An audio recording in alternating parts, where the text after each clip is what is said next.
दोस्तों, goods and services tax GST की शुरुआत को 7 साल हो चुके हैं। इसका मुख्य उद्देश्य देश में कर व्यवस्था को सरल बनाना था। वित्त मंत्रालय के अनुसार जीएसटी के कारण मोबाइल फोन और विभिन्न घरेलू सामानों की कीमतों में कमी आई है, जिससे कई परिवारों को लाभ हुआ है। केंद्र सरकार ने 1 जुलाई 2017 को 17 स्थानीय टैक्स और सेस को मिलाकर जीएसटी लागू किया था। इस कर प्रणाली के तहत सभी प्रकार के परोक्ष करों को एक छतरी के नीचे लाया गया। इसके पहले अलग अलग प्रकार के कर लागू होते थे, जिससे व्यापारियों और उपभोक्ताओं दोनों के लिए कर भुगतान और प्रशासनिक प्रक्रिया जटिल हो जाती थी। जीएसटी लागू होने के बाद करदाताओं की संख्या में भारी वृद्धि देखी गई है। अप्रैल 2018 में कुल 1.05 करोड़ जीएसटी टैक्स पेयर्स थे, जिनकी संख्या 2024 में बढ़कर 1.46 करोड़ हो गई है। Central board of indirect tax and customs (CBIC) के चेयरमैन संजय कुमार अग्रवाल ने कहा कि करदाताओं की संख्या में यह वृद्धि जीएसटी की सरलता और पारदर्शिता के कारण संभव हुई है। वित्त मंत्रालय ने यह भी बताया कि जीएसटी के लागू होने के बाद हर घर में खाद्य पदार्थों और बड़े पैमाने पर उपभोग की वस्तुओं पर खर्च कम हुआ है।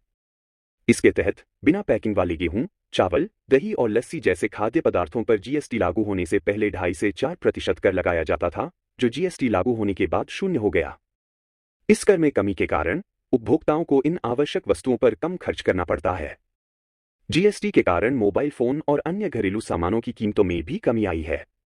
इसके पीछे मुख्य कारण यह है कि जीएसटी ने उत्पादन और वितरण की लागत को कम कर दिया है। इस प्रकार निर्माताओं और व्यापारियों को अपने उत्पादों की कीमतें कम करने का मौका मिला, जिससे उपभोक्ताओं को लाभ हुआ।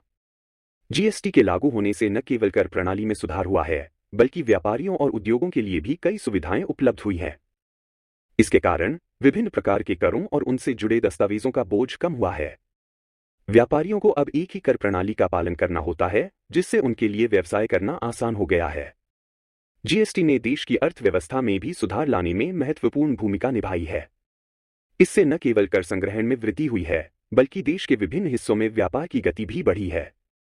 वित्त मंत्रालय के अनुसार जीएसटी के कारण व्यापारियों की अनुपालन लागत में कमी आई है और वे अपने व्यापार को अधिक प्रभावी ढंग से चला पा रहे हैं।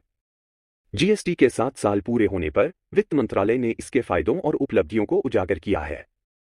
इसके कारण करदाताओं की संख्या में वृद्धि हुई है, कर प्रणाली में पारदर्शिता आई है और उपभोक्ताओं को विभिन्न वस्तुओं पर कम खर्च करना पड़ा है। जीएसटी के माध्यम से भारत ने अपनी कर प्रणाली को आधुनिक और सरल बना दिया है, जो देश की आर्थिक प्रगति में सहायक सिद्ध हो रही है।